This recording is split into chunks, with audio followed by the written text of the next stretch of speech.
Good evening, ladies and gentlemen. Brian O'Brien here on 106.3 FM. And you got your nightly update right now, and we're glad to have as many people online as we do. We're very grateful for each and every one of you. It has been one of those days where the internet, the phones, and everything else were finally getting fixed. So we're pretty much back to normal now, and we'll have Tradio just as we have in the past tomorrow morning at 9 o'clock. Travis will actually be the one who is the one who's going to be doing that. And we've got several schools we need to go and read to tomorrow, so he's going to take care of Tradio in the morning. All right, hello there, Bill Sharp and Amy and George Smith online with us, all the way from East End Pawn Shop. All right, we got several stories, news that hasn't even made it to some of the bigger folks yet, but we're going to get to that right now. If you have any questions for me, please put them on the side here. I'll get to them as soon as I can, as long as they're not recipes. Let's see, other things I'm not allowed to do. I'm not allowed to cook, and I barely dress myself. So, with that said, let's go ahead and get things underway. First and foremost, there was an arrest today in a case that we covered some time ago. All right, these two folks right here are now in custody. This is James Collett. Why is James Collett in custody? This afternoon, the parents of two children involved in an accidental shooting, 29-year-old Jennifer Collett and James Collett, 30 years old, both of Hewlin, have been arrested. And they are the parents of a 6-year-old and an 11-year-old and another child. They were both arrested by Kentucky State Police Trooper Aaron Frederick for charges stemming from an incident on Wednesday, February 21st. It happened around 8:30. Kentucky State Police were contacted about a gunshot involving a 6-year-old girl at a residence on Charles Collett Road in the Blackmont community of Bell County. Now, at the time, the KSB stated the preliminary investigation indicated that the girl's 11-year-old brother accidentally shot his sister in the head with a handgun. The 6-year-old was stabilized, transported to Middlesboro ARH, and then flown to University of Tennessee for her injuries. She was alert and responsive at the time of the transport to UT. Now, the Kentucky State Police went on to say at that time that the children were left unattended with no adult supervision.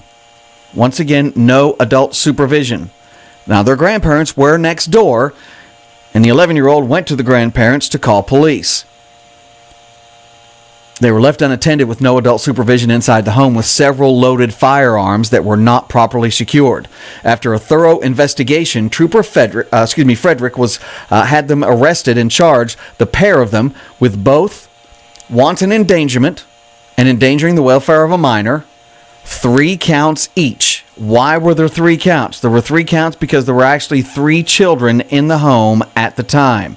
So there was a count each for each of the children.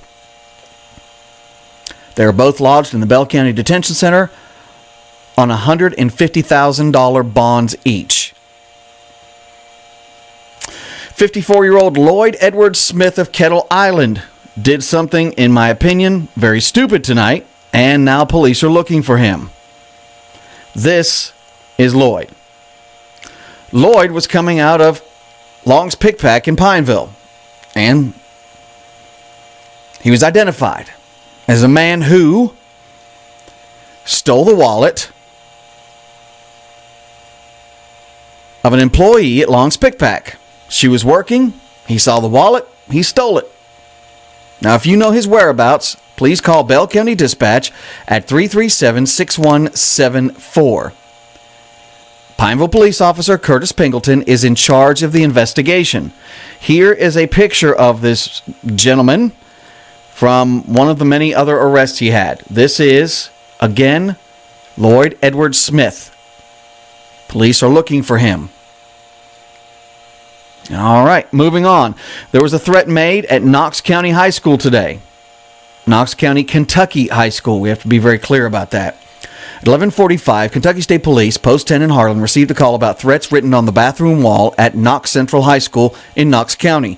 Troopers Jay Souders and Chad Gregory responded to the school along with the Knox County Sheriff's Department and began an investigation. The preliminary investigation, and it's indicating that a 16-year-old boy from the Flatlick community of Knox wrote the threatening message on the bathroom walls in Knox Central while he was at school today.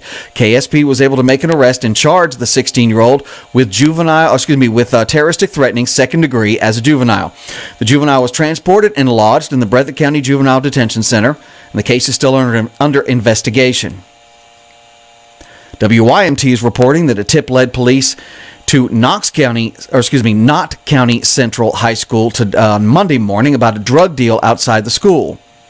A school resource officer asked a student to check his vehicle. The student denied the SRO's request, and Kentucky State Police used a drug dog which sniffed out marijuana, drug paraphernalia, and 2 loaded handguns. Again, this happened Monday. We're just hearing about it now. The student is underage, so their name and any charges have not been released. Clay County High School from WKYT. Principal Paul Little Jr. is saying that a student brought a loaded gun to school today. Little says the student brought the gun from home to school, and officials were able to seize the gun before classes began. Acting on a tip, according to Little in a letter, we determined that one of our students had brought a loaded gun from home to school. The quick response of our administrative team and Fayette County Public Schools Department of Law Enforcement enabled us to intercept the student and confiscate the weapon before school started. Now, the student told authorities the weapon was for protection in the neighborhood. He was charged with unlawful possession of a weapon. In similar news, the safety of students in Knox County now taking top priority for local law enforcement and school officials. The Mountain Advocate is reporting that in a meeting today at the request of Mayor David Thompson, Barbourville Independent School Superintendent Kay Dixon, and the Knox County Public Schools Superintendent Kelly Sprinkles, they were joined by KSP Public Affairs Officer Shane Jacobs, Barbourville Police Chief Winston Ty, Sheriff Mike Smith, and Union College Campus Security Director Joe Gibson. The Mountain Advocate was also on hand and others to discuss measures being taken to ensure schools remain safe in the face of violent threats. Ideas such as metal detectors and other notable first alert systems were discussed, but for security reasons, most details will remain confidential. Of course, you don't want to give somebody the idea that you're going to give away all their secrets when you're trying to secure a school. Most of the discussion led to an agreement that communication must remain strong among the individual schools, their central offices, and law enforcement. Because of differing technologies and the barriers in communication law enforcement often faces, reports of a suspected violence or threats to any school should immediately be addressed by calling 911 dispatch. Officers have the means to make all local authorities aware simultaneously of any threat. Now, WYMT has put together this interactive chart here, okay? After the increase in recent school shootings and threats, Eastern Kentucky school districts are taking a closer look at improving school security. We have created this interactive chart, they say, for you to see what security upgrades have been made at this time. Let's see. Has Barbourville taken steps? Yes, but nothing on metal detectors yet. Barbourville Independent, yes. They are considering an SRO. Bell County has an SRO, and they're considering metal detectors. Corbin, working on getting an SRO. Floyd, Harlan, and Hazard Independent, along with Jackson County, all have SROs. No word on any metal detectors. Harlan Independent, no information there yet. We've got the planning stages happening at Johnson County. Knox County has an SRO and has metal detectors in some of their schools. Laurel County SRO. Leslie County is working on a plan. Martin County has an SRO. McCreary County does not, but they're working on it. Perry County, I am seeing that they have an SRO, and they're in the planning stages of an effective security measure for their school. Same thing for Perry and Pike County. Pineville Independent is in the planning stages for an SRO, as well as some other things that, of course, you don't want to say everything that's going on, but they are planning. Same thing for Somerset, and Williamsburg doesn't have an SRO, but they're working on it. Let's see. News today in from the Whitley County Sheriff's Department from the 26th of February. Deputy Jonas Saunders responded to a Hart Road residence after two children, ages 8 and 7, walked up to a stranger's home and stated they were lost. Deputy Saunders determined that the two kids walked through the woods for around 2 miles. They were left unattended for approximately 2 hours. Saunders made contact with their grandmother, 55-year-old Angela Hubbard, who said she believed the children were with their father. During the investigation, the father, Aaron J. Rourke, age 35, arrived at the scene. Rourke said he believed the children were in the care of Hubbard. Little miscommunication there. Court records indicated that Hubbard had a warrant for his arrest for non-payment of fines. Another person in the vehicle with Rourke, 35-year-old Stanley Price, was also determined to be wanted for arrest for failure to appear in court. Rourke and Hubbard arrested for first-degree wanton endangerment and endangering the welfare of a minor. Rourke and Price were also arrested for their outstanding warrants, and all three were lodged in the Whitley County Detention Center. Social Services responded, and the children were placed into the custody of a family member. Deputies Joe Pruitt and Jason Strunk assisted in the investigation. Now, give me just a moment here to look over everything that we've put up. Make sure we've got all our I's dotted and T's crossed. Yeah, we'll talk about that here in just a minute. I guess in 2017, there was a lot going on for KSP Post in Pikeville and Richmond. They were serving as pilot projects for the Angel Initiative. What is that? Well, Governor Bevin today joined the Kentucky State Police to announce the launch of the Angel Initiative. It encourages individuals suffering with a substance use disorder to visit a local KSP Post for assistance with treatment. Now, hear me out. This program is encouraging individuals seeking addiction treatment to visit a KSP Post where he or she will be paired with a local officer who will assist with locating an appropriate treatment program. It is completely voluntary, and the individual will not be arrested or charged with any violations. This is something that folks have been talking about for a while. Most detention centers and jails and holding facilities, a good portion, 85%, I would say. I don't think that's too much to estimate, but these folks have addictions, and a lot of those addictions cause other crimes. While they're attempting to get their high, they steal for that. Sometimes they have a burglary in order to steal, in order to get things for money, in order to trade things for drugs. So a lot of these offenses are drug related. Maybe not selling directly, maybe not trafficking directly, maybe not distributing directly, but as a result of an addiction. Let's see. The program will be operated in conjunction with Governor Bevin's Don't Let Them Die campaign, aimed at raising awareness of the opioid epidemic and offering treatment resources to fight addiction. The governor went on to say the Angel Initiative is a valuable tool in our fight against the opioid epidemic and the scourge of drug addiction impacting our communities. The strategic geographic locations of our 16 KSP posts will allow ready access for individuals across the Commonwealth who are seeking help. Now, I don't know, because I'm not seeing this anywhere in this press release, whether or not local law enforcement agencies have to assist in this. It would be nice to know that if someone who had an addiction, who was at a point in their life where they could reach out to an officer, that they could turn themselves is the wrong word, but this is kind of what they're going for, getting them help instead of jailing them for their addiction, which is what everybody's screaming to do. So that is something that went into effect today. Your weather for tonight, 30% chance of showers, mostly before 2 a.m., mostly cloudy with low of around 34. Looking for breezy conditions, gust as high as 25 miles an hour. We were under a wind advisory. I'm seeing that the American flag, which still flies proudly at Pineville City Hall, is perfectly vertical. Means it's blowing out there. Sunny with a high near 46 for tomorrow. Northwest wind 7 to 10. Gust as high as 16 miles an hour. Low near 27 for tomorrow night. Clear though. Sunny on Saturday. High near 50. Looks like Saturday night. Clear. Low near 22. A little breezy. Sunny for your Sunday. Sunny for your Sunday. And we are looking for a high of around 55. Mostly clear, low near 27. And a 20% chance of showers after 2 p.m. on Monday. Check out this temperature, 62. I'm okay with that.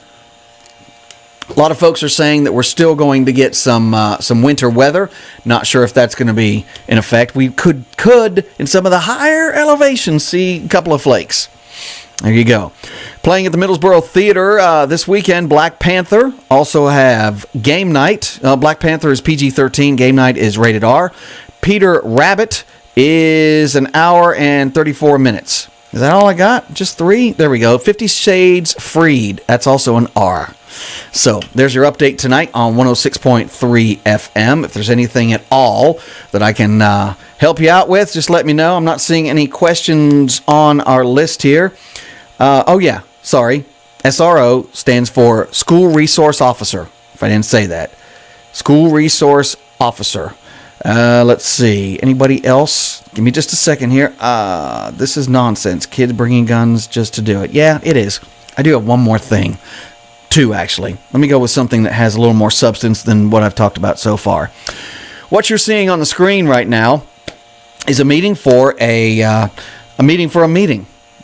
A meeting for a meeting. What do you mean? Well, Deborah's Voice. What in the world is Deborah's Voice? Deborah's Voice is the conglomeration of a bunch of godly women coming together, and they are going to go to Washington, D.C., and they're going to be on the mall. If you don't know what that is, it's not where you go and buy shoes.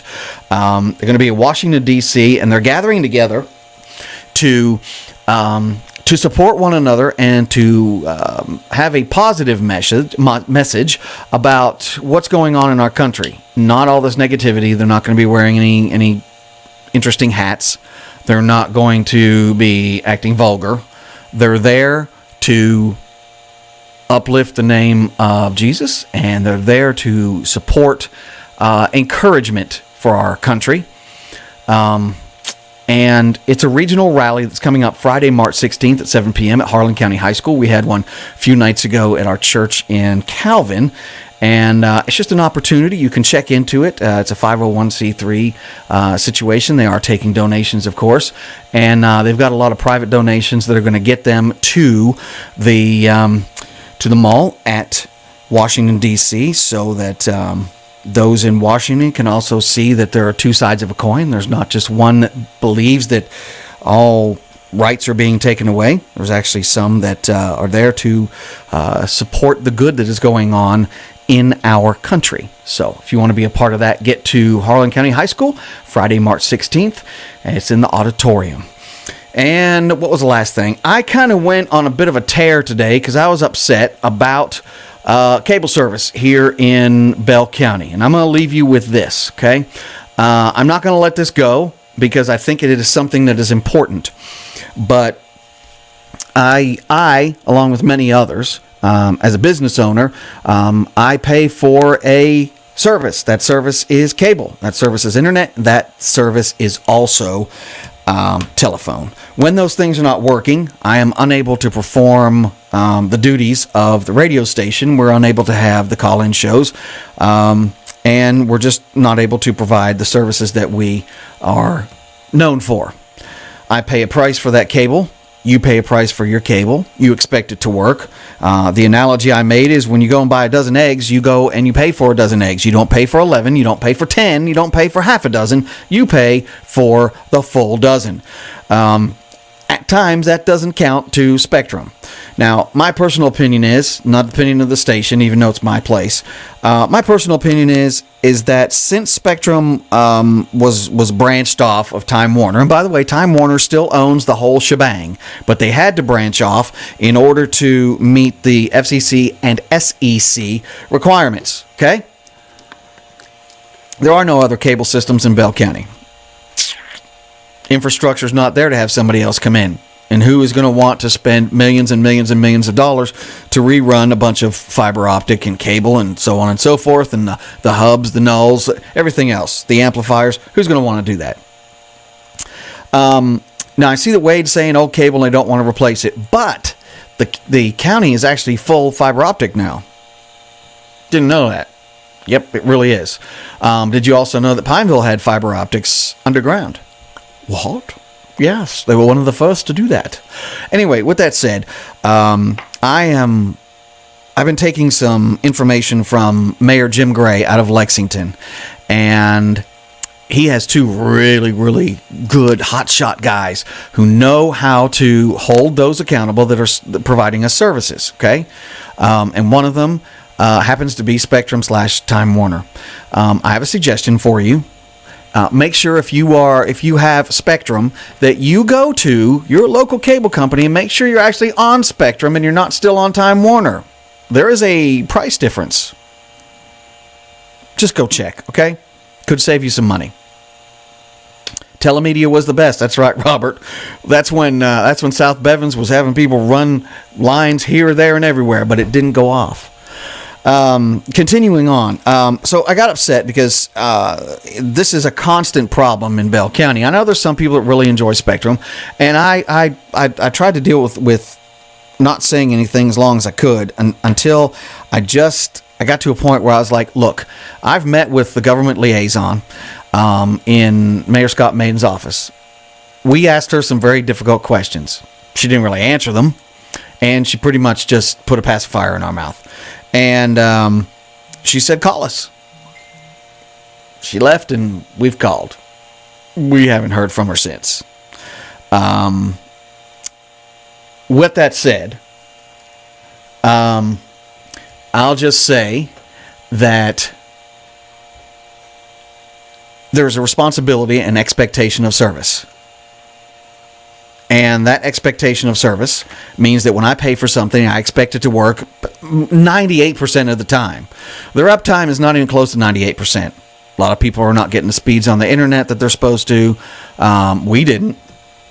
For 6 months, we've been working off of half the speed we've been paying for. If not for a guy that came out today, along with, magic, 5 other trucks here in Pineville.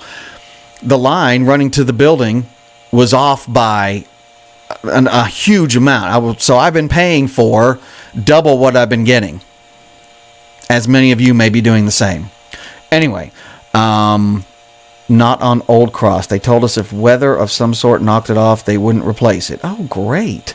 That's awesome. Sunset's not licensed to come into Kentucky yet, Leslie. It's not even 60%. That's true, Robert. And I'm going to wrap this up in here in a minute. I need to get home. But so anyway, where I'm going with this is what I am, and I tried to bring this up. I brought this up to the Middlesboro City Council months ago. And if you look at the definition of monopoly, it's a service that nobody else is offering, so basically no one else can do anything. And it was told to me by the mayor of Middlesboro. He said, yeah, but Dish and Direct. I'm like, Dish and Direct are different. Dish and Direct are different. They're not cable. So it is technically, by definition, it's a monopoly, okay?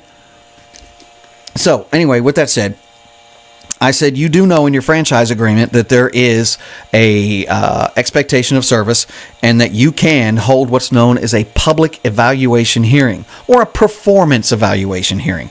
And what that does basically is that has the people who run the cable company, Spectrum/Time Warner, they come to a city and they have to sit and listen to the concerns of those who are in local government and those who are their customers. Now, what Lexington did was they imposed a fine for every single complaint, and there were thousands of them. For every single complaint, there was X amount of dollars that city was imposing on the cable company in order to get them to respond, and they did. And there were some things that were fixed. But now Jeff says we have AT&T, works great, good. You're not getting cable on AT&T, though. There are some places in the area where they're being told they can't get cable and they're stuck with, Dish or Direct. And in the process, when it rains or, a squirrel burps, your service is going out. Well, that's kind of the same thing that's going on with the cable. So I am going to start. I've never believed in petitions, but I'm going to try and start one. And that petition is basically going to go to Spectrum once I get some names on it, and it's going to request. We'll use the word request. Going to request that they come down and I'll rent out the Bell Theater, and we will have a public performance forum. We'll do that. Doesn't mean that I have any power to do anything or that any of the government officials have the power to do anything, but I remember a statement that was made when Time Warner was taking over from New Wave.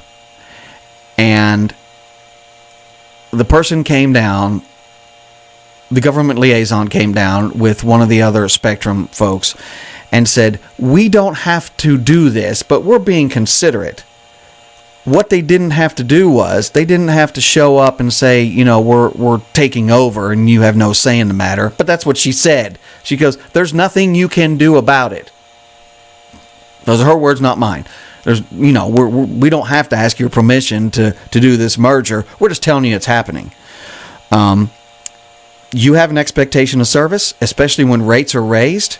And with that said, hey, you should get what you pay for. If someone buys ads from us here at the radio station and we don't play them, that means we've not met our expectation of service. They deserve their money back, or they deserve for us to give them extra spots on top of what they originally agreed upon. So anyway, Leslie says, call my papa. I will. I'll do that. With all that said, I'm going to put this together and make sure a lawyer looks at it, and then we'll get a petition started to hold their feet to the fire. I don't think it's wrong. I don't think it's unreasonable. I've seen petitions for silly, ridiculous things get passed. And I'm talking about stupid, ridiculous things. These are some things that are hitting people in the wallet. As I said today, and here's where I'm going to wrap it up. Hardworking people, they come home, they would like to just sit down in front of TV, get something to eat, and just enjoy a little bit of TV before they go to sleep and have to start back up in the next morning and do it. And they would rather not have to, as it out and it all the time, and have it pixelated all the time. That's not service. That's crap. This is not, by the way, I want to be very clear.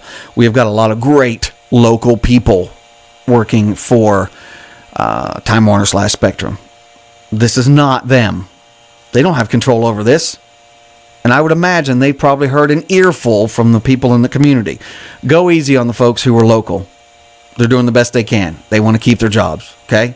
This is for the parent company with their fingers up their cable boxes. You guys have a great night. God bless you.